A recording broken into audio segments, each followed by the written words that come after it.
Et si on parlait de sport? Une émission produite et réalisée par l'association Et si on parlait de sport et animée par Laurent Garnier. Bienvenue dans cette 115e émission de Et si on parlait de sport. Le sport, c'est plus qu'un jeu, c'est du cœur, de la sueur, du talent. Dans chaque épisode, on vous embarque au plus près de celles et ceux qui vivent le sport à fond. Préparez-vous, ça va bouger, vibrer et pousser en mêlée.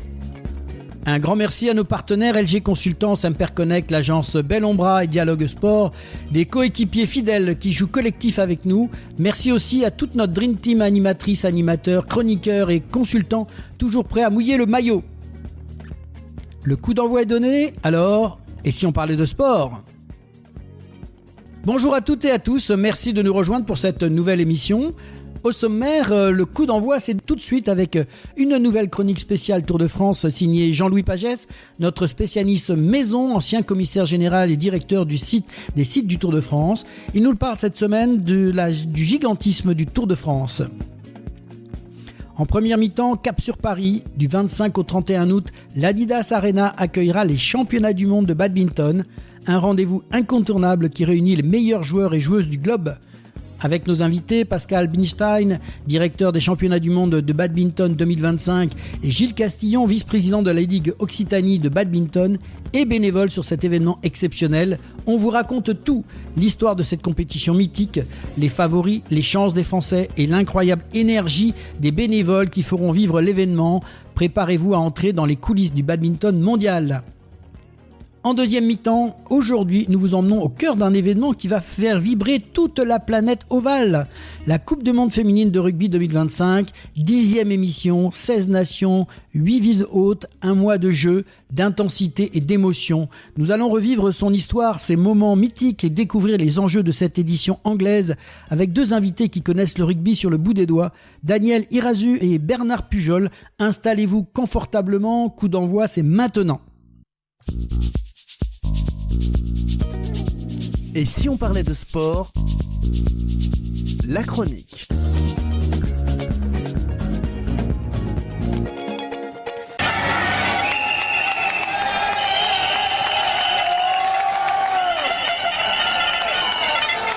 Bonjour à toutes et à tous et bienvenue dans cette édition chronique spéciale Voyage au cœur du Tour, une série pour mieux comprendre l'envers du décor de la plus grande course cycliste du monde. Aujourd'hui, nous allons parler d'un mot que l'on entend souvent quand on évoque le Tour de France, le gigantisme. Mais de quoi parle-t-on exactement ? Pour nous éclairer, nous accueillons à nouveau Jean-Louis Pagès, ancien commissaire général et directeur du site du Tour, un homme qui a vu cette course grandir, évoluer et se transformer au cours des différentes décennies. Bonjour Jean-Louis. Bonjour Laurent. Jean-Louis, à quand remonte cette prise de conscience autour du gigantisme du Tour de France ? C'est une réflexion qui a commencé avec Jean-Marie Leblanc, évidemment, qui est dans les années 90, qui a été continuée, poursuivie par Christian Prudhomme. En fait, si tu veux, il a constaté à l'époque, évidemment, que le Tour grossissait d'année en année. Il y avait beaucoup plus de sponsors, il y avait beaucoup plus de médias, il y avait beaucoup plus de véhicules, donc immanquablement beaucoup plus de contraintes.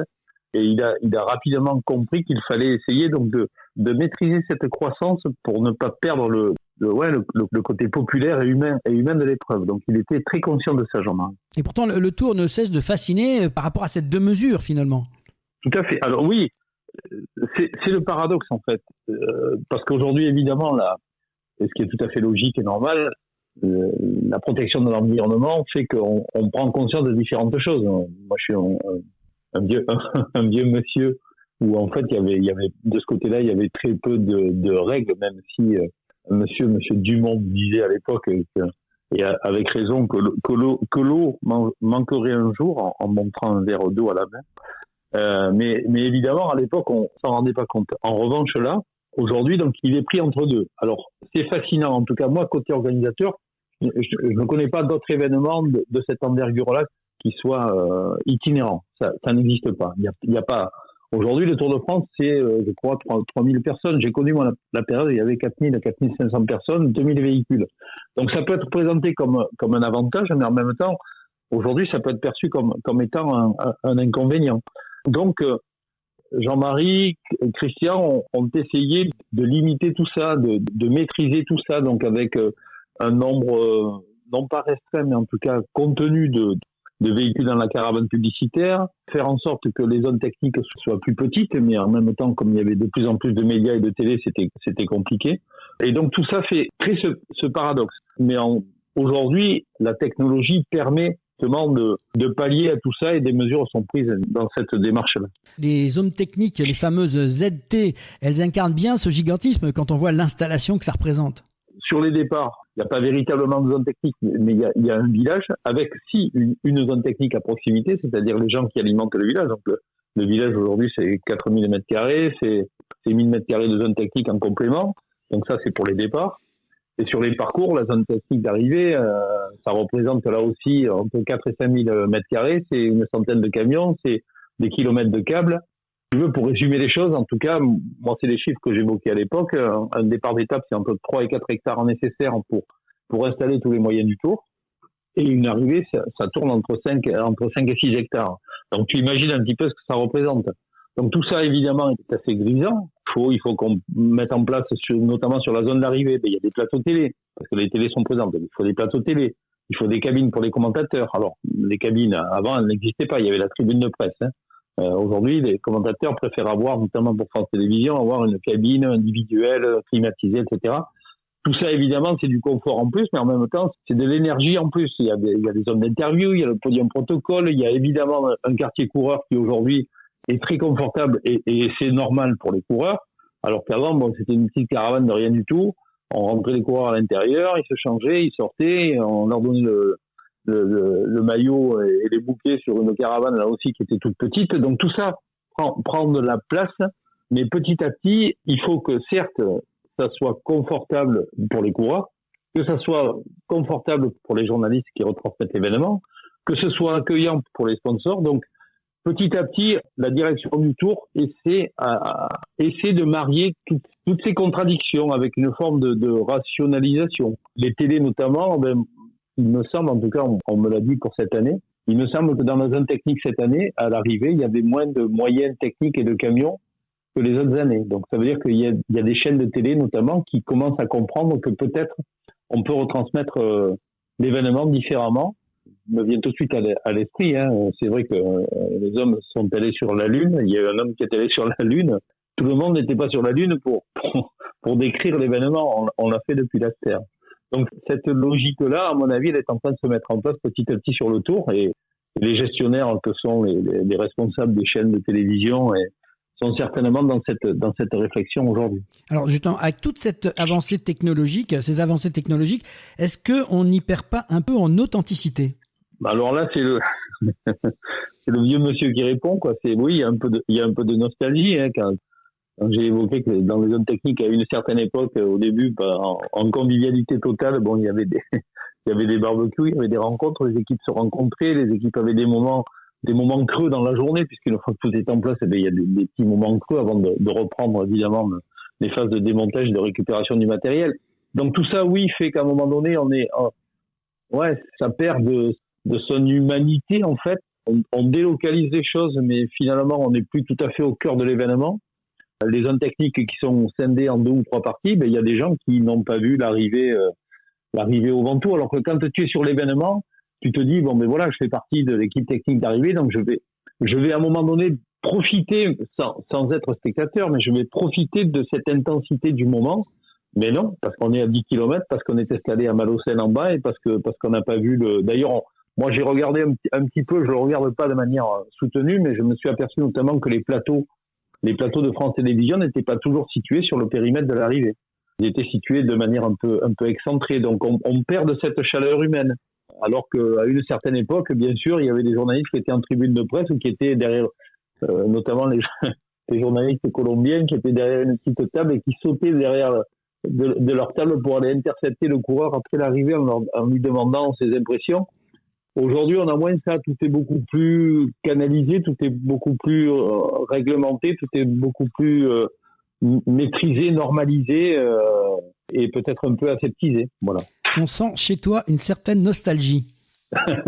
Oui, ouais, il y a certainement, mais je pense qu'on est tous pareils quand on est passionné par ce qu'on a fait. Moi, j'ai passé 35 ans de passion. J'adore cet événement. Alors, pas pour ce qu'on pense. Je l'adore pour son itinérance, pour l'humanité qui régnait en tout cas. Ce partage en fait d'émotions. Tout ça fait que oui, j'ai certainement une lecture un peu partisane, mais immanquablement, et on l'a évoqué au cours de ces chroniques, le Tour évolue, le Tour doit évoluer. Alors l'important c'est qu'il évolue dans le bon sens. Je suis pétri de ça et j'ai considéré mon rôle comme étant là aussi en toute modestie. Enfin, j'ai pas de leçon à donner à personne en fait, mais de canaliser un petit peu tout ça, de faire en sorte que ça reste malgré tout un moment d'humanité, un moment d'humanité fort. Et je dois dire que et ça c'est personnel, j'ai pas toujours vu ça cette année sur le Tour. Voilà. Pour conclure, est-ce que le gigantisme du Tour est un danger ou une richesse ? J'aurais tendance à dire en fait c'est une richesse à condition qu'on garde et tu le sens au travers de ces chroniques, l'humain au centre de tout ça.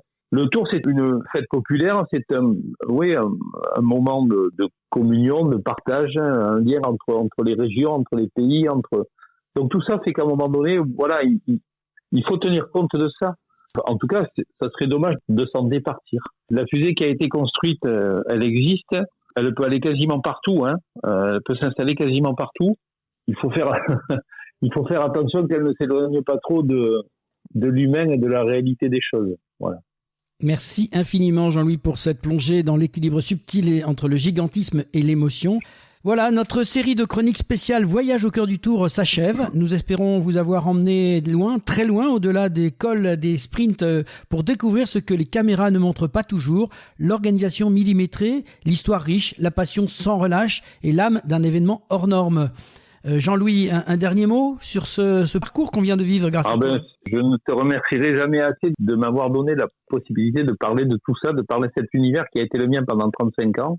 Qui évolue, et c'est logique, et c'est normal, mais qui m'a permis donc de revivre pour moi ce que j'ai vécu de cette mise en place, cette évolution à laquelle j'ai participé. Alors j'étais pas seul, il y avait des équipes avec moi, mais j'avais, oui, comme je l'ai dit à un moment donné, les clés du camion. J'y ai pris énormément de plaisir. Je ne regarde pas le Tour véritablement. Je ne le regarde que sous l'aspect technique en me disant tiens, il retourne à tel endroit. Tiens, est-ce que la ligne d'arrivée est installée à l'endroit où nous l'avions installée à l'époque? Je m'aperçois que la tribune de presse est installée avant la ligne d'arrivée, alors qu'avant, on installait systématiquement la tribune de presse après la ligne d'arrivée. Elle a disparu, n'est installée sur la ligne d'arrivée que la ligne d'arrivée, le podium protocole. Donc tout ça fait qu'à un moment donné, oui, je pris beaucoup de plaisir à tout ça. Le fait de m'avoir invité à animer ces chroniques me fait très plaisir, me fait chaud au cœur. J'ai d'ailleurs eu l'envie, en tout cas irrépressible, d'écrire tout ça. Alors je l'ai écrit dans un petit bouquin qui s'appelle Le Tour côté verso. On y retrouve ce que j'ai un peu dit dans ces chroniques-là. J'en ai plus dit, je crois, dans les chroniques, mais je suis intarissable finalement. Chaque mot me fait rebondir sur l'autre. En tout cas, merci beaucoup de m'avoir accueilli et de m'avoir permis de faire comprendre que le Tour, c'est pas une énorme machine médiatique, mais que derrière il y a des hommes, il y a des femmes évidemment. Il y a des équipes en fait qui travaillent dans l'ombre dont on ne parle jamais, et le but de mon bouquin était aussi de mettre en valeur ces gens-là. Alors certes, les gens côté organisation, les gens des villes, les services techniques des villes qui ont été en tout cas, moi j'ai encore gardé le lien avec certains d'entre eux. C'est assez marrant finalement après des années. Et en l'occurrence, donc tout ça fait la richesse du Tour. Et je crois que la dernière phrase de mon livre, c'est que j'espère que les gens qui ont pris la suite se rendent compte de là où ils se trouvent à l'intérieur du Tour et qui prennent autant de plaisir à ce que moi j'ai eu à vivre ces années Tour de France. Un immense merci Jean-Louis pour notre guide, pour cette route d'exception, par tes souvenirs, tes anecdotes, ta précision et surtout ton amour sur le Tour. Il nous a permis de vivre cette aventure de l'intérieur comme si nous y étions. Merci Jean-Louis pour ta générosité, ton regard éclairé, ta fidélité à ce monument du sport français et international. Et puis un dernier message à vous, amoureux du Tour de France, qu'ils soient au bord des routes, devant leur télé, dans les villages traversés ou au cœur de cette même caravane. Le Tour, c'est vous, c'est votre ferveur, votre patience, vos applaudissements, vos drapeaux, vos sourires, vos souvenirs d'enfance. Continuez à vibrer, à rêver, à transmettre cette magie, cette unique, populaire et partagée qui fait du Tour bien plus qu'une course, un événement humain, vivant, rassembleur qui chaque année écrit un peu plus l'histoire de France à vélo. À très bientôt pour de nouvelles aventures sur la Grande Boucle et d'ici là, que la route vous soit belle. Et maintenant, place à la première mi-temps de cette émission. Et si on parlait de sport avec Pascal Binstein et Gilles Castillon. Et si on parlait de sport, première mi-temps. Et retour sur le plateau de Et si on parlait de sport. Bonjour à toutes et à tous et bienvenue dans Et si on parlait de sport. Aujourd'hui, on met le cap sur Paris où se dérouleront du 25 au 31 août les championnats du monde de badminton 2025. Un rendez-vous planétaire qui promet du spectacle, de l'intensité et qui verra 14 joueurs et joueuses français défendre nos couleurs devant un public survolté. Quand on se rappelle les Jeux Olympiques, il y a de quoi saliver à l'avance. Pour en parler, j'ai le plaisir d'accueillir Pascal Binstein qui est le directeur des championnats du monde de badminton 2025 et en même temps responsable d'événementiel et communication de la Fédération française de badminton, et Gilles Castillon, vice-président de la Ligue Occitanie de badminton et qui est aussi bénévole sur cet événement exceptionnel. Bonjour à tous les deux. Pascal, avant de plonger dans cette édition 2025, est-ce qu'on peut revenir sur l'histoire de ces championnats du monde et nous rappeler comment tout ça a commencé ? Oui, alors l'histoire des championnats du monde, tout d'abord, les championnats du monde sont organisés par la Fédération internationale de badminton tous les ans. C'est une édition annuelle qui a lieu donc tous les ans, mais pas les années olympiques.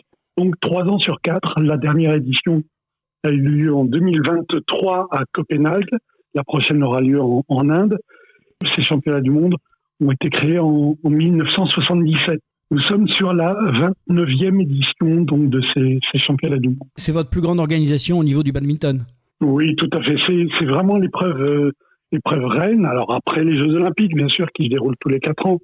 Et c'est le titre qui consacre donc le meilleur joueur de badminton tous les ans, et c'est vraiment le titre majeur dans notre sport. Il y a eu quelques noms, alors bien sûr c'est des noms qui parlent peut-être moins à nous Européens, mais qui sont passés, qui sont célèbres dans ce badminton. Est-ce que tu peux nous en donner quelques-uns, histoire qu'on se fasse une idée un peu de ce sport ? Oui, alors les grandes légendes du badminton ont tous été champions du monde. Il y a bien sûr l'idole absolue du badminton qui s'appelle Lindan. Mais on a effectivement en Europe des grands champions, et notamment Carolina Marin qui a été championne du monde. On a des très grands champions dans cette discipline et tous ont été sacrés champions du monde. On va enchaîner sur cette liaison. La France récupère ce championnat du monde, donc j'imagine qu'il y a eu des tractations, il y a une démarche de la France, mais qui ne date pas d'aujourd'hui. En fait, l'idée d'organiser ces championnats du monde est née en 2017, puisque en 2017, nous avons obtenu les Jeux Olympiques à Paris. Et on a eu, nous, le badminton, la volonté d'organiser après Paris 2024, Paris 2025, mais simplement pour le badminton. Et donc, on a préparé le dossier, on a obtenu cette candidature en novembre 2018. À l'époque, la salle, qui s'appelle la Didas Arena, aujourd'hui la salle Porte de la Chapelle, n'était qu'une maquette, mais on était sûr que c'était forcément une bonne salle puisqu'elle allait servir pour le badminton aux Jeux Olympiques. Et l'idée, c'était de retrouver donc dans la même salle, à peu près à la même époque de l'année, l'été, et les mêmes champions qui se disputeraient non plus le titre olympique, mais le titre mondial, avec pour certains une idée de revanche, et pour d'autres une idée de retourner à la maison, là où ils ont gagné leur médaille d'or et leur titre. Donc c'était une idée qui est venue d'assez loin, et on a été précurseurs en la matière, puisque nous sommes la seule discipline olympique à organiser des championnats du monde en 2025. Sur le sol français ? Sur le sol français, bien sûr, et à Paris tout particulièrement. On va revivre un petit peu ce qu'on a vécu l'année dernière dans cette ambiance de folie. C'est une salle qui fait à peu près 6000 personnes, d'après ce que j'avais lu. Alors en configuration badminton, puisque le badminton utilise plus d'espace que le basket, par exemple, sur le sol. Effectivement, nous avons une configuration badminton qui nous permet d'accueillir 6000 spectateurs. Nous sommes quasiment complets sur toute la fin de semaine. C'est vraiment un beau succès. Donc il ne s'agit pas non plus de refaire un remake des Jeux Olympiques qui ont été exceptionnels en tout point, qui ont été vraiment uniques. Il ne s'agit pas de faire des championnats comme des internationaux de France. Il s'agit vraiment de trouver une épreuve originale, exceptionnelle et unique qui aura la saveur de tout cela et qui réunira donc les meilleurs joueurs pour un titre mondial. Pour un peu les néophytes, on va parler un peu compétition. Ce format de compétition, il est assez sévère d'après ce que j'ai lu. Oui, alors il est assez sévère, oui. Nous avons on appelle des tableaux, hein, c'est comme le tennis, hein, on a au début 64 joueurs et dès le premier tour, celui qui gagne a le droit de jouer le lendemain ou le surlendemain et celui qui perd rentre chez lui ou regarde la suite de la compétition dans les gradins. Donc effectivement, c'est assez sévère. Il faut préciser que nous avons 5 tableaux, 5 compétitions, simple homme, simple dame, double homme, double dame et double mixte. Et chez nous, les doubles sont extrêmement populaires en badminton, puisque l'homme et la dame sont très complémentaires, jouent un jeu très distinctif, et donc les doubles sont des vraies compétitions avec beaucoup de spectacles. On va un petit peu parler des nations pour que les gens comprennent un peu, les nations fortes, et surtout, on le voit souvent, la popularité de l'Asie dans le badminton. Oui, alors, même s'il y a 53 nations sur la liste des engagés, bien sûr, nous avons une très forte participation asiatique. Alors, bien sûr, les Chinois, mais il faut savoir que le sport numéro 1 en Indonésie, par exemple, ou en Malaisie, est le badminton. Donc, Malaisie, Indonésie, Japon, Corée, bien sûr. Il y a beaucoup de joueurs en Inde, en Thaïlande, et nous avons donc une très très forte domination de l'Asie. Et il ne faut pas oublier les Européens, avec notamment les Danois qui sont des très très bons joueurs. Pourquoi, à ton avis, le badminton est si populaire dans ces régions-là par rapport à chez nous finalement ? Écoute, je pense que c'est une question de culture, mais c'est peut-être dû également, mais Gilles pourra nous donner son avis, c'est également certainement dû à la facilité d'accès du badminton. Peu de matériel, un espace relativement réduit par rapport notamment au tennis, et une prépondérance très forte, une très grande accessibilité également, une prépondérance qui rend ce sport très populaire pour le plus grand nombre. Et en Asie, on sait bien que les infrastructures sont pas toutes au point, et c'est vrai que le badminton permet de jouer sans beaucoup d'infrastructures malgré tout. Gilles, tu as un petit avis là-dessus toi aussi peut-être ? Oui, tout à fait. Pour avoir visité et parcouru parfois certains pays asiatiques, je peux vous dire que quand on parle badminton, c'est comme, pour faire la comparaison, si vous allez au Brésil, vous parlez pas foot, vous n'êtes pas pris en considération. En Asie, vous parlez badminton, de suite les gens s'intéressent à vous et vous demandent qu'est-ce que tu fais, comment, etc.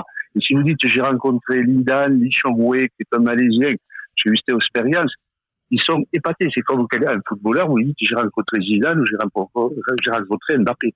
C'est exactement la même ferveur.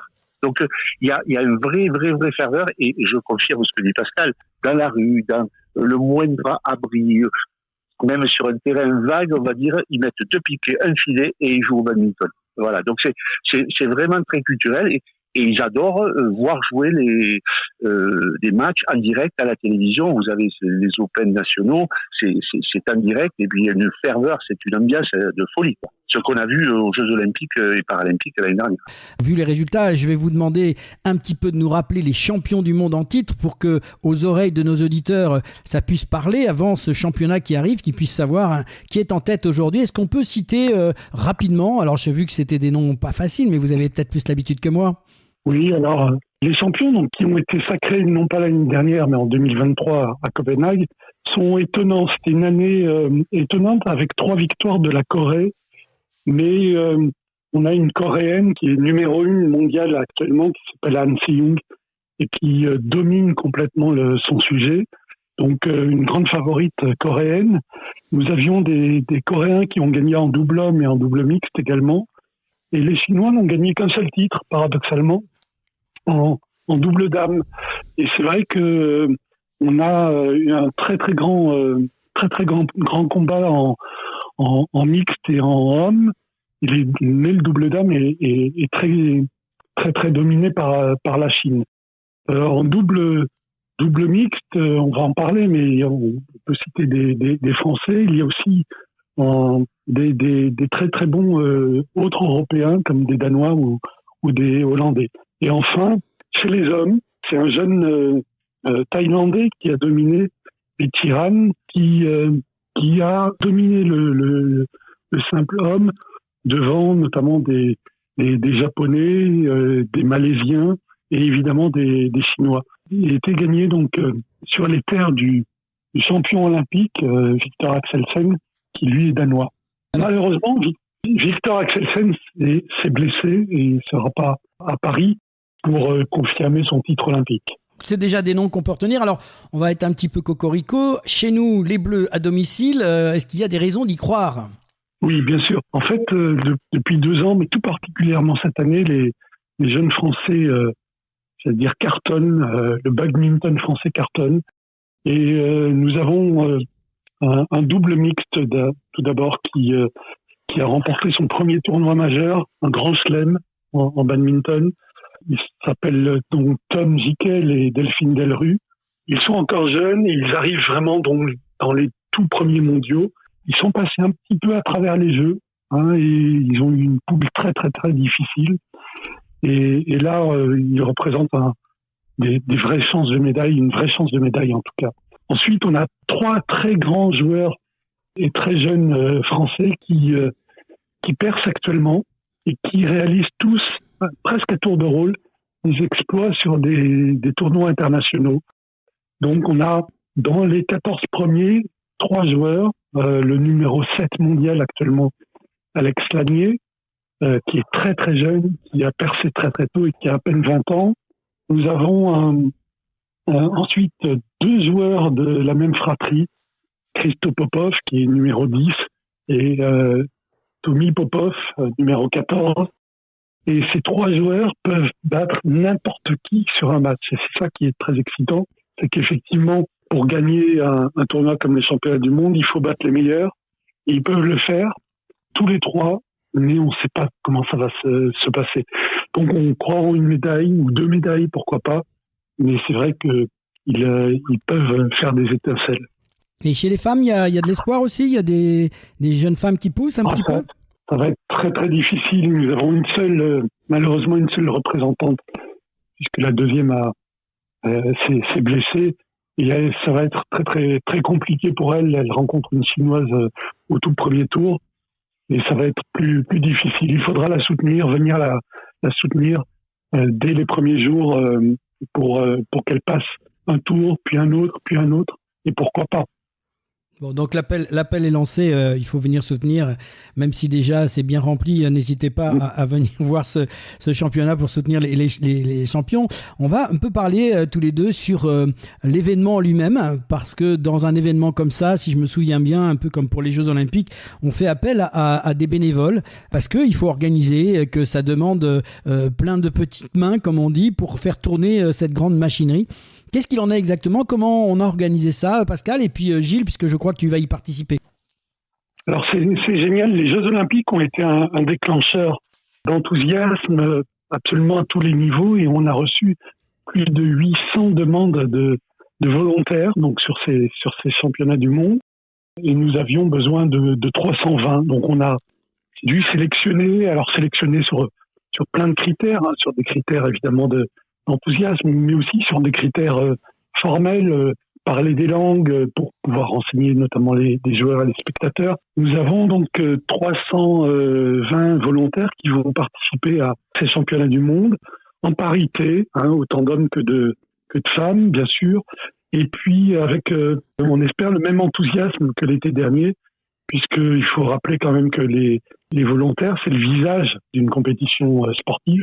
C'est eux qui accueillent évidemment les spectateurs, les joueurs, les officiels, les VIP, les journalistes, et eux qui sont vraiment au cœur du dispositif. Gilles, je crois que tu vas participer, toi, en tant que bénévole, justement.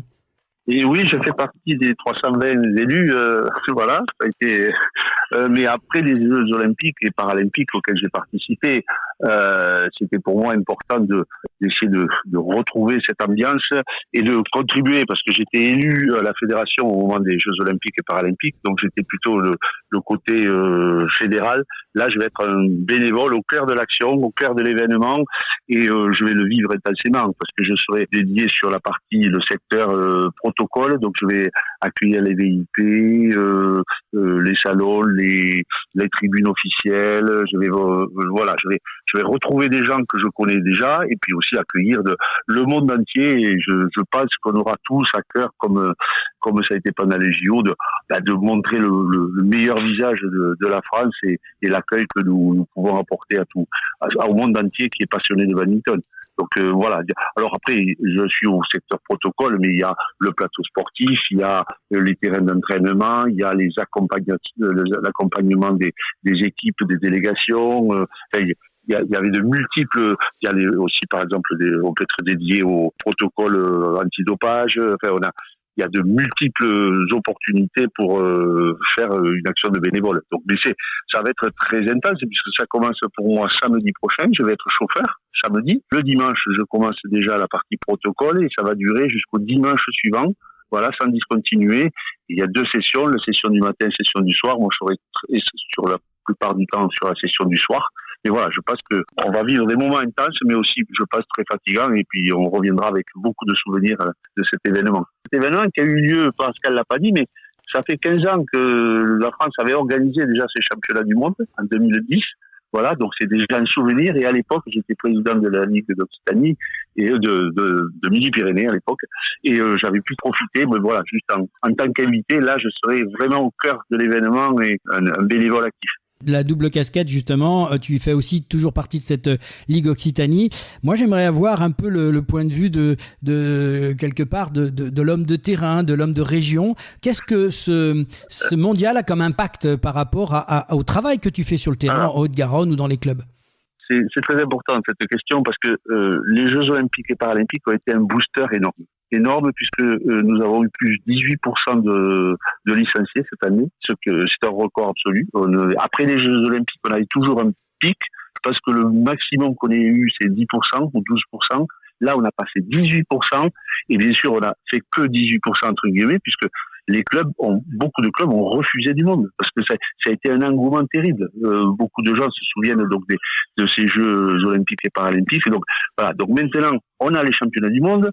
Et comme le disait Pascal au début de l'entretien, c'est que c'est une continuité. Les gens ont pris plaisir à regarder du badminton, regardent un peu plus le haut niveau. Avant, les gens étaient plutôt passionnés pour jouer dans leur club avec les copains, les amis, voilà. Maintenant, ils se regardent, et puis il se trouve aussi que on a des très bons Français qui performent sur la scène internationale, ce qui fait que les gens s'intéressent un petit peu aux joueurs. Avant, il y a 10 ans, il y avait très peu de licenciés qui étaient capables de dire quel était le meilleur et la meilleure française. Maintenant, c'est plus du tout le cas. Au contraire, ils en parlent tout naturellement et ils sont poussés. Ce que disait Pascal, et les gradins vont être pleins sur la fin de semaine. En début de semaine, je crois qu'il reste encore quelques places, mais s'il y en a qui sont intéressés, il faut qu'ils se manifestent rapidement, ça part très vite. Voilà. Mais donc sur l'Occitanie, si je reviens sur l'Occitanie, on a eu des créations de clubs, on a eu plus de licenciés. Des gens voient le haut niveau, donc naturellement, les gens qui jouent, ils ont envie comme dans d'autres sports, de s'identifier à ces joueurs vedettes et de s'entraîner, de progresser et de prendre plaisir à jouer au badminton. Voilà. Donc pour nous, c'est un élément de développement très fort, et on peut maintenant faire briller le badminton parce qu'on a à la fois des résultats et on a de très belles compétitions. Peu qu'à prouver, évidemment, vient de dire Gilles. Merci Gilles. Au niveau national, l'engouement est le même pour le badminton. Nous étions à 211 000 licenciés. Nous venons de passer les 242 000 licenciés. Donc, c'est un bon suite aux Jeux Olympiques qui est effectivement extrêmement important. La France se positionne effectivement comme le leader européen du badminton. Alors, les Danois restent toujours devant en termes de résultats, mais le badminton français se porte très très bien. Premier sport pratiqué à l'école. Un des premiers sports pratiqués à l'université également. Et aujourd'hui, avec des résultats très très très prometteurs. Nous nous positionnons clairement contre l'Asie pour tirer le badminton européen au plus haut. Si vous aviez une seule bonne raison à donner à nos auditeurs de venir voir ces mondiaux, quelle serait-elle selon vous deux ? Pour moi, le badminton, les gens l'ont découvert. Les bonnes raisons, c'est que d'abord, il y a de l'intensité physique. On voit un engagement sportif extraordinaire. On l'a pu le voir avec les Jeux paralympiques et notamment la finale de Charles Henouk en finale de petite taille. Il y a une convivialité et un fair play extraordinaire. Voilà, donc il y a sur le terrain et on ne voit pas je dirais, c'est un sport aussi mixte, essentiellement mixte. Voilà, il y a pratiquement la parité. On peut s'amuser dès le premier jour où on va jouer et après on peut développer sa pratique et aller jusqu'au plus haut niveau si on le souhaite. Mais avant tout, moi je pense aux joueurs lambda qui viennent découvrir le badminton ou qui continuent. Ce qui est le plus important, c'est qu'ils prennent du plaisir. Et ils prennent du plaisir, et on a malheureusement la difficulté d'accueillir dans les clubs parce qu'on manque de place, on manque de créneaux, on manque de clubs tout simplement parce qu'on n'a pas les structures pour ça des fois. Et donc, c'est un message que je passe, mais ça tout le monde le sait. C'est les équipements qui nous font défaut aujourd'hui. Voilà. Mais sinon, je peux qu'inviter les gens à voir et regarder le badminton. Pascal, tu pourras dire où est-ce qu'on peut le voir, je pense, c'est pas dans ces Jeux mondiaux. Et ça va encore les attirer vers les clubs. Donc, je suis un passionné, vous le sentez bien sûr, mais c'est un sport où on se développe. Il y a le côté mental, il y a le côté physique, il y a le côté convivial, voilà, le faire pied. Bon, voilà, c'est un élément de bien-être si vous pratiquez le badminton. On sent la passion. Oui. J'ai la raison, effectivement. Si on veut vivre une belle fête, quelque chose de bien convivial comme les Jeux l'année dernière, il faut revenir cette année à l'Adidas Arena, Porte de la Chapelle, qui va ressembler à la fête que l'on a connue l'année dernière. Donc la convivialité et le spectacle seront en rendez-vous dès le 25. Venez dès le début encourager les Français, c'est très important. Nous avons repris des dispositifs des Jeux Olympiques, notamment le carré des supporters, là où il y aura tous les drapeaux avec des chauffeurs d'ambiance pour pouvoir porter les Français, pour pouvoir les encourager au mieux. Et on va essayer donc de faire une belle fête unique pour les soutenir. Et le badminton va être une très grande fête. Pascal, si on n'a pas la chance de pouvoir monter à Paris, comment on peut regarder ou suivre ces championnats du monde ? On va suivre ces championnats du monde vraisemblablement à la télévision, si on ne peut pas venir à Paris. Alors à la télévision, il sera possible de les suivre sur l'équipe. C'est l'équipe qui est le diffuseur de ces championnats du monde. Et sinon, nous avons également une fan zone qui va être installée au cœur de Paris, dans le centre commercial des Halles, qui va pouvoir donc diffuser sur écran géant ces matchs. Mais bien sûr, le mieux va être de le découvrir sur l'équipe avant d'aller, comme le disait Gilles, sur d'autres compétitions, les internationaux de France ou d'autres épreuves partout en France. Merci à tous les deux. Les championnats du monde de badminton 2025, c'est donc bien plus qu'une compétition, c'est une fête, un moment unique pour vibrer avec les meilleurs joueurs du monde et pourquoi pas fêter une victoire française. Merci beaucoup Pascal et Gilles pour cet échange passionné et rendez-vous à Paris pour vivre ensemble cette grande aventure. Et vous pouvez retrouver toutes les infos des championnats du monde de badminton à Paris sur le badmintonparis2025.com si je ne me suis pas trompé Pascal. C'est parfait. Voilà, c'est la mi-temps, retour au vestiaire. On se retrouve dans quelques instants avec nos invités Daniel Irazu et Bernard Pujol. Merci Laurent. Merci à tous les deux. Oui, merci. Et si on parlait de sport, mi-temps.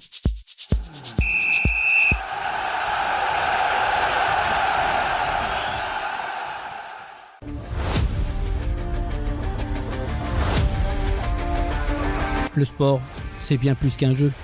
C'est une passion qui se vit sur le terrain et dans les tribunes. Encourager son équipe, vibrer ensemble, c'est ça l'esprit du sport. Mais insulter l'adversaire, contester un arbitre, faire preuve de violence, non, ça ce n'est pas du sport. Que ce soit sur le terrain ou en tribune, le respect est la règle d'or. Le vrai champion, c'est celui qui respecte ses coéquipiers, ses adversaires, les arbitres et son sport. Respectez mon sport, parce qu'avec du respect, le sport est plus fort.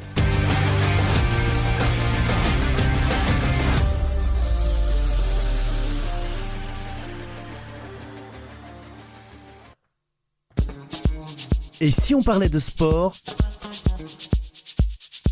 Deuxième mi-temps. Et bonjour à toutes et à tous et bienvenue dans Et si on parlait de sport? Aujourd'hui, nous allons parler d'un événement qui fait battre le cœur des passionnés de rugby et qui va faire vibrer la planète ovale en 2025, la Coupe du Monde féminine de rugby. Et pour en parler, j'ai le plaisir d'accueillir deux invités qui connaissent ce sport sur le bout des doigts. Danielle Irazu, ancienne joueuse internationale de rugby et coprésidente du stade Andayet de rugby. Et Bernard Pujol, président du comité départemental olympique sportif de Haute-Garonne et un grand passionné d'Ovalie. Bonjour à tous les deux. Bonjour. Bonjour Laurent, bonjour à ceux qui nous écoutent. On va bien sûr tous les deux dresser un bilan sur cette préparation de cette Coupe du Monde qui arrive donc en fin de semaine. Avec l'historique déjà, Daniel, en 2025, ça va marquer la 10e édition de cette Coupe du Monde féminine. Donc le rugby féminin n'a pas débuté hier, mais bien il y a quelques années. Est-ce que tu peux nous relater le profil historique de cette Coupe du Monde qui a démarré en 1991, si je ne m'abuse? Alors oui, la première Coupe du Monde a démarré en 1991 au pays de Galles, suivie en 1994 de la deuxième Coupe du Monde en Écosse. Mais la première Coupe du Monde officielle a eu lieu en 1998 à Amsterdam. Les deux autres avant n'étaient pas vraiment des Coupes du Monde officielles. Ils l'ont pas appelé comme ça.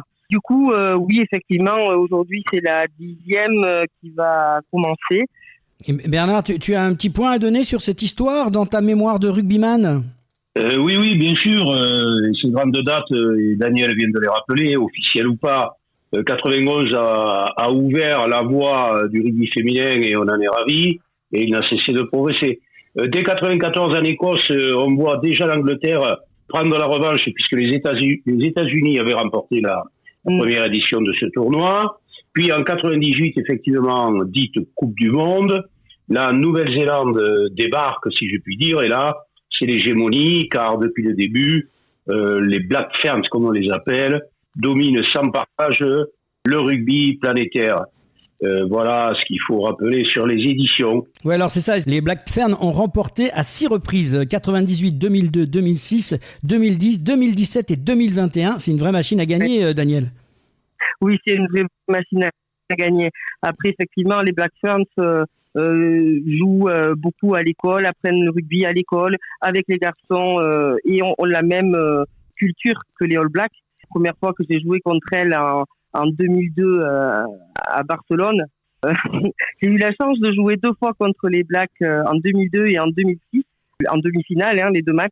30-0 la première année en 2002 à Barcelone. Et puis au Canada, on pensait qu'on avait bien préparé, qu'on allait pouvoir un petit peu jouer un peu la dragée haute contre elles, mais on a pris 40-10. Donc effectivement, avec des joueuses très mobiles, très puissantes, et leur profil n'a pas changé depuis en fait. Mais tu penses que c'est une culture, donc finalement, même pour les femmes, là-bas, il y a effectivement les femmes comme les hommes, il n'y a pas de problème, tout ça c'est accepté, et donc dès le départ, elles se mettent à jouer, c'est une culture de rugby là-bas. Oui, tout à fait. À l'école, avec les garçons mélangés, dans les cours d'école, il n'y a pas de sujet de sexisme ou de positionnement de la femme ou de place de la femme par rapport à ça. Et oui, si je peux ajouter, Daniel, effectivement, la Nouvelle-Zélande, c'est le pays du rugby, et on en est tous fiers. Sans eux, le rugby planétaire ne serait pas pareil. Pour eux, comme le disent les Néo-Zélandais, ils préfèrent être rôle que Premier ministre. Donc, on mesure toute la dimension qu'on représente dans la vie d'une fille ou d'un homme. Et Daniel a dit, il n'y a pas de différence là-bas. Le sport, il n'y a pas de problème de sexe et de genre. Mais ce qu'on peut voir, c'est que les filles adoptent, certes, l'envie, presque une religion qu'est le rugby, un rugby total, rapide, collectif. Et effectivement, ils sont très en avance, ils gardent toujours cette avance et cette règle qui fait qu'ils sont supérieurs globalement dans le temps aux autres nations et à notre hémisphère. Si on revient un petit peu sur cette histoire, est-ce qu'il y a un moment marquant, tous les deux, qui vous ont frappé au cours de ces 10 années de rugby en Coupe du Monde ? Je voulais quand même rappeler qu'au départ, l'IRB a mis en place ces Coupes du Monde pour aider à promouvoir et développer le rugby féminin à l'échelle mondiale, et que donc les origines remontent bien à la fin des années 90, lorsque les fédérations nationales ont commencé à se mobiliser pour organiser des compétitions internationales. Et que donc c'était vraiment une volonté politique de World Rugby de développer le rugby féminin.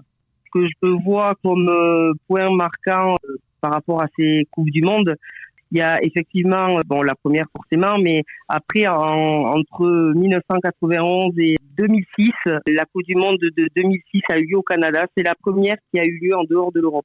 Donc ça, c'était déjà un point important, puisque l'IRB de l'époque prenait en charge tous les déplacements des équipes. Donc se déplacer, quand tu regardes l'ensemble des pays qui représentaient, qui étaient présents aux Coupes du Monde, ça faisait beaucoup d'argent d'aller au Canada. Ensuite, moi je dirais, alors Bernard complétera sûrement avec son autre vision, mais moi je dirais que 2014 a été un tournant. Alors, je vais m'expliquer. En 2014, sur les mandats 2009-2014, en fait, j'étais élue et donc j'avais comme information que la Coupe du Monde 2014, personne ne voulait la prendre. Et que pour World Rugby, ou l'IRB de l'époque, ça devait être la dernière Coupe du Monde féminine. Avec Estelle Sartini, élue avec moi, nous avons tanné Pierre Camou pendant un certain temps pour que la France prenne l'organisation de la Coupe du Monde. Et nous nous sommes un petit peu opposés à Pierre dans la mesure où lui, il voulait l'organiser au CNR de Marcoussis avec la demi-finale et la finale à Jean-Bouin. Donc Marcoussis, pour nous, c'était pas forcément un lieu où on allait avoir beaucoup de spectateurs. Nous, on aurait préféré que ça se passe sur les côtes françaises, parce que c'était au mois d'août, août-septembre, au moment où il y a beaucoup de touristes, que ça se passe sur les côtes françaises, là où il y avait des touristes, la plage, on a tout le côté atlantique, le côté méditerranéen. Nous, on allait plutôt dans ce sens. Bon, la décision a été prise de faire les matchs de poule à Marcoussis et la demi-finale et la finale à Jean-Bouin. Alors, il s'est avéré effectivement qu'au final, post-Coupe du Monde, cette Coupe du Monde a été un tournant d'un point de vue, alors je dirais médiatique, mais aussi en termes de spectateurs, puisque la demi-finale et la finale à Jean-Bouin ont été de véritables succès. Le stade était plein. Et de notre côté, au niveau des médias, alors la Fédération française avait investi sur la médiatisation, parce que quand on vend les matchs aux télé, dans le package des hommes, il y avait les matchs des féminines. Et donc, la télé a été ça a été un plan de la fédération que d'obliger en fait la télévision à prendre les images de la Coupe du Monde. Et pour le coup, il y a eu tout de suite un plan médiatique au CNR avec des premières conférences de presse à l'image de celles des garçons. Et donc, effectivement, les médias sont rentrés dans le jeu et c'est le début un peu de la médiatisation entre guillemets du rugby féminin. Et à partir de là, ça a été de plus en plus important. Bernard ? Daniel, effectivement, tu as fait un retour et tu as été une dame très très présente dans cette période-là. Je me rappelle l'avoir vécu. Et vous vous êtes battu avec Wenda, avec Sartini, toi-même. Et vous avez bien eu raison. Pour ce qui est des moments forts, bon, pour moi, il y en a beaucoup dans le calendrier qu'on vient de dire et dans les confrontations et dans la montée médiatique du rugby féminin. Moi, je retiens, j'ai en mémoire à Belfast la finale 2017 où on avait vu une phénomène avec un joli nom et prénom, Toka Natua, qui était une déesse du rugby et de ce jeu, qui effectivement met en lumière, c'est pas une individualité le rugby, on le sait, mais il y a des personnes qui font évoluer le jeu, qui permettent de rêver, et on en a besoin. Le stade était en feu, et les Black Ferns arrachent en 2017 leur 5e titre. Je retiens aussi 2021, au-delà de la cause sanitaire, puisque ça avait été décalé en 2022. Daniel l'avait dit, la finale à Eden Park avait réuni plus de 40 000 spectateurs, voire 43 000, dans une ambiance survoltée. comme peut nous le réserver ce stade magnifique de Auckland. Voilà quelques moments, mais il y a beaucoup d'émerveillement, beaucoup de surprises, beaucoup d'évolutions, et le rugby féminin fait son chemin, et on est tous ravis et impatients de voir ce déroulement de Coupe du Monde de cette année 2025 de l'hémisphère nord.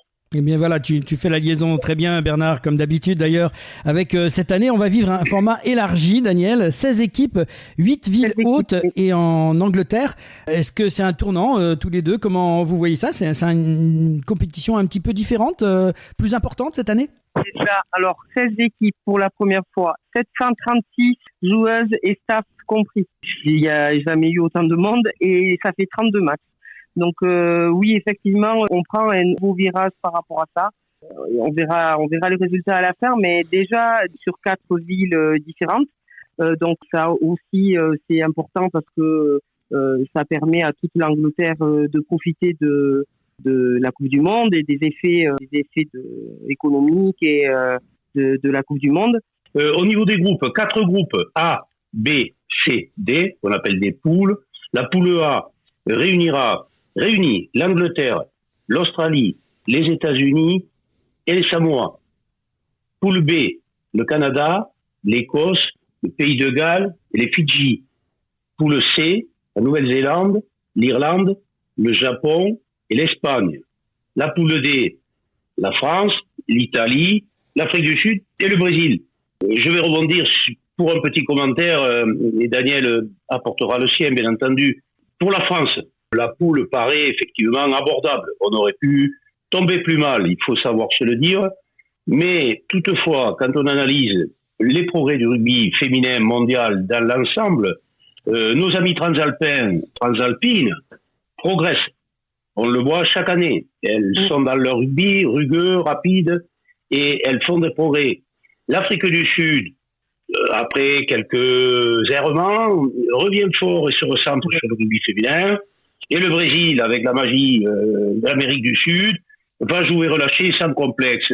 Donc, c'est une poule qu'il faut effectivement jouer avec sérieux et rigueur, parce que les niveaux se rapprocheront et les rencontres seront disputées. Il faut faire attention de ne pas gagner les matchs avant de les avoir joués, d'autant plus que notre match de préparation, qui n'avait rien d'amical, nous a montré que le rugby féminin était monté d'un cran en vitesse, en force, en stratégie, en précision.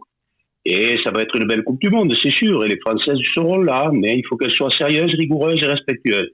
Daniel, un commentaire? Oui, je ne dirais rien de différent que Bernard, je suis assez d'accord avec lui. Il faudra effectivement que les Françaises prennent tous les matchs avec sérieux. C'est d'ailleurs ce que... Et sans prendre les adversaires de haut, ou avec pensant de la supériorité. Nous avons eu la chance avec quelques anciennes internationales de pouvoir les voir la veille de l'annonce des 32 et de pouvoir discuter avec elles et de leur partager l'héritage des Coupes du Monde aujourd'hui, de ce qu'elles connaissent aujourd'hui, ce que nous avons connu avant elles. Et effectivement, c'est une des choses que nous leur avons dit, de surtout prendre au sérieux chaque match comme s'il était le plus difficile en fait. Alors je vais vous poser une question un petit peu plus délicate à tous les deux. Quels sont pour vous vraiment les favoris de cette compétition? Alors, pas la France, je ne pense pas. Non, les favorites, je crois qu'on va retomber encore sur la Nouvelle-Zélande et l'Angleterre. L'Angleterre recevant la Coupe du Monde chez elle, c'est très très bien préparé. On l'a vu à Mont-de-Marsan. Elle va pas faire les choses au hasard. Et puis mais la Nouvelle-Zélande, elle est toujours présente aussi aux Coupes du Monde, même si effectivement post-Covid, on a connu des équipes un peu moins performantes qu'auparavant, mais en même temps, d'autres équipes progressent aussi. Donc non, pour moi, je mettrai l'Angleterre et la Nouvelle-Zélande. Et après, on verra le Canada et l'Australie comment ça se classe. Bernard, un petit regard Oui, je rejoindrai Daniel, même si on mise quelque argent, et vous savez que le jeu c'est dangereux autant que l'alcool, mais si on mise sur l'Angleterre et la Nouvelle-Zélande, cher Daniel, nous n'aurons pas beaucoup de games. Oui, elles sont devant, ces deux nations sont devant, on l'a encore vu dans le match de préparation, malgré toute l'énergie. Les Françaises sont encore un petit peu en dessous de ces niveaux-là, il ne faut pas avoir peur de le dire, et on aime nos coqs, on aime nos trucs, mais il faut être réaliste, objectif et honnête. On a encore du boulot, des structures, à débattre encore sur le statut de la rugby woman, donc parce qu'elles sont en avance là-dessus. Moi, je verrai, tu les as cités, je verrai effectivement, j'ai vu avec grand plaisir le rugby australien, parce qu'il a sa patte pratiquée par les joueuses, qui me semble être de nouveau au devant de la scène, et qui peut créer la surprise, parce qu'ils ont un jeu total de mouvement, comme les kangourous savent nous le préserver de temps en temps. Et j'attends l'Australie avec beaucoup de curiosité. Bien sûr, le Canada qui est toujours là, qui est un rugby rude, rugby direct, fait de vitesse également, d'athlétisme. Et le Canada, pour moi, sera encore une équipe qui dérangera vraisemblablement, et peut-être mieux. Merci pour ces favoris. Un petit mot, Daniel, sur justement l'évolution de ce rugby féminin, toi qui l'as finalement vécu sur le terrain, mais en évolution concrète depuis plusieurs années. Comment tu vois cette évolution depuis 1991 finalement, jusqu'à nos jours ? L'évolution, déjà d'une par les fédérations et par World Rugby qui a enclenché donc en fait une démarche politique d'évolution sur le rugby féminin. Elle fait donc forcément, elle a été prise en compte par les fédérations et forcément le rugby féminin a pris après de l'ampleur au niveau du sportif et du jeu. Donc aujourd'hui, rien que moi sur ma période entre 95 et 2007, moi j'avais évolué aussi avec en même temps que l'évolution du rugby féminin, où on avait eu par exemple notre première préparation physique en 1995, ou les premières mises en place de préparation physique qui ont évolué après en 2002, où on a eu entre 2002 et 2006 un préparateur physique où on avait quelque chose à rendre toutes les semaines, un féminin avec 2 séances par jour. C'est quelque chose déjà de bien complet. Aujourd'hui, les filles sont athlétiques, ont une préparation physique qu'on peut comparer à celle des garçons. Elles n'ont rien à leur envier. D'un autre point de vue, par exemple, en 2000, on a eu le statut de SHN qui nous a été donné de sportif de haut niveau par Marie-Georges Buffet, qui a donc aussi permis aux filles de plus trop prendre sur les congés, afin d'avoir un statut un peu meilleur au niveau des emplois et des disponibilités. Moi, j'ai eu la chance en 2007 en 2005, d'intégrer la SNCF en tant qu'athlète de haut niveau. J'étais la première à pouvoir bénéficier d'un contrat d'insertion professionnelle, et c'était le début, en fait, de ce qu'aujourd'hui, les filles ont avec les contrats pro, ou au moins celles qui n'ont pas des contrats pro, de pouvoir se disponibiliser avec le travail plus facilement. Mais ça, ce sont des étapes. Aujourd'hui, oui, elles sont toutes sous contrat pro, quasiment. Je pense, je n'ai pas le chiffre exact, mais je pense que toutes celles qui partent à la Coupe du Monde sont sous contrat professionnel fédéral avec la fédération, je dis bien pas en club. Et donc toute cette évolution permet aujourd'hui à ce que le jeu soit complet, j'ai envie de dire, avec beaucoup plus de puissance et beaucoup plus de vitesse, mais qui n'entache pas quand même le fond du jeu féminin, qui est fait de plus de déplacements, plus de jeux aérés et pas de tampons perpétuels et de ruck et de jeux fermés en fait. Donc en tout cas, j'espère que le rugby féminin gardera cette identité, parce que c'est ce qui fait vraiment la différence aussi avec les garçons, et il ne faut pas le perdre.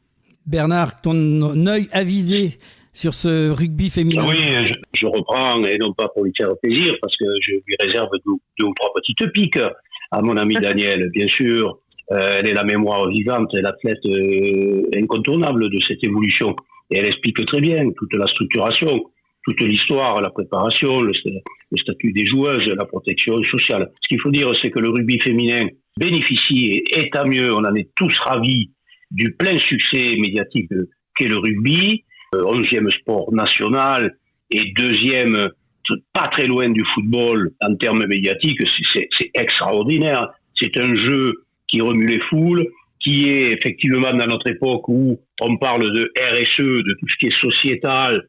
On peut aller dans les stades de rugby sans problème, en famille, et on a tellement besoin de cette bouffée d'oxygène sociétal que le rugby est dans une dynamique extraordinaire, et le rugby féminin en profite, et tant mieux, et les fédérations internationales ou nationales donnent effectivement les moyens, même si ce n'est jamais assez.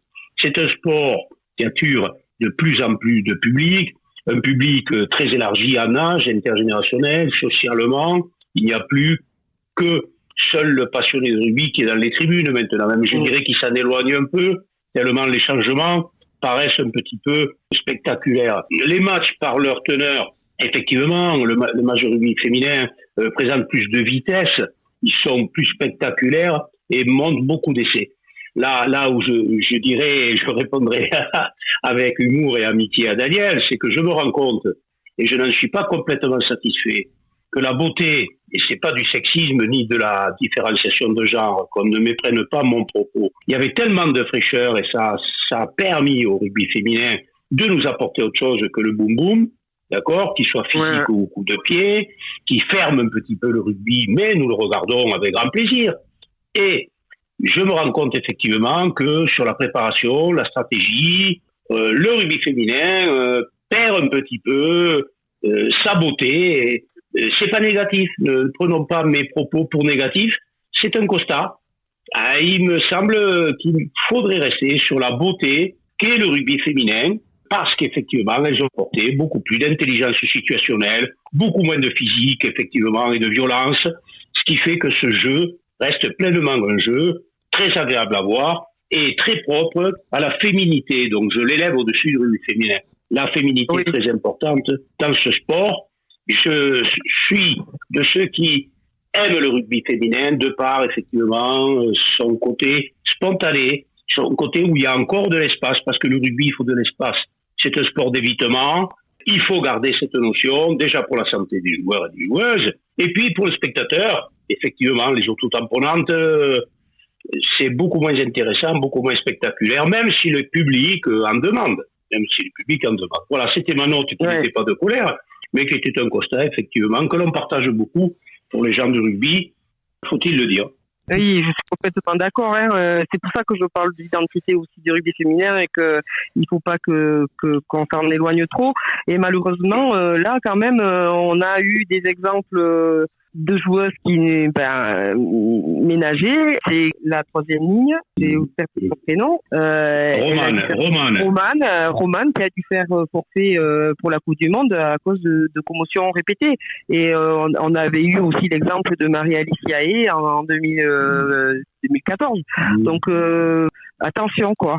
Merci à tous les deux. Je vous arrête parce qu'on pourrait vous entendre avec grand plaisir longtemps. Un dernier mot chacun. Juste une question, une réponse courte. Qu'est-ce que vous voyez l'un comme l'autre qui soulèvera le trophée le 27 septembre 2025 ? Un seul nom. Allez Daniel, jette-toi dans l'océan.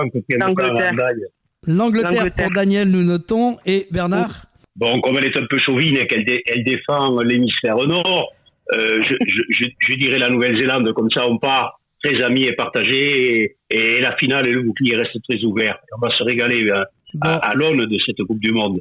Merci à tous les deux. Écoutez, c'est noté. Voilà, nous avons survolé l'histoire de la Coupe du Monde féminine de rugby de 91 jusqu'à l'édition 2025 entre exploits, surprises et émotions fortes.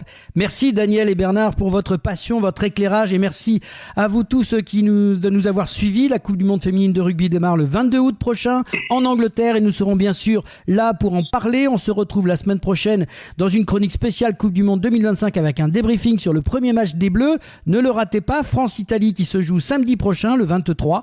Et vous pouvez retrouver toutes les informations sur la Coupe du Monde de rugby féminine, www.rugbyworldcup.com. Voilà, c'est la fin du match et retour au vestiaire. Et si on parlait de sport ? Fin du match. Et c'est la fin du match et de cette 115e émission de Et si on parlait de sport ? Un grand merci à nos invités du jour, Pascal Binstein, Gilles Castillon, Daniel Irazu, Bernard Pujol et Jean-Louis Pagès. Merci pour vos voix, vos parcours, votre passion. Et nous allons bien sûr suivre cette semaine particulièrement le championnat du monde de badminton et l'ouverture de cette Coupe du monde féminine de rugby. Merci à vous, auditrices et auditeurs fidèles. Continuez à liker, commenter, partager et surtout surtout, abonnez-vous à notre chaîne YouTube. C'est vous, notre moteur. N'hésitez pas à en parler aussi autour de vous. C'est important aussi de diffuser l'information. Chapeau à nos partenaires LG Consultants, Imper Connect, l'agence Bellombra et Dialogue Sport. Bravo à toute l'équipe de l'association Et si on parlait de sport, toujours sur le terrain et toujours au taquet. On a bien besoin de vous pour poursuivre cette émission. Rendez-vous la semaine prochaine pour une nouvelle émission Et si on parlait de sport. Et je vous dis à très bientôt. Bonne semaine.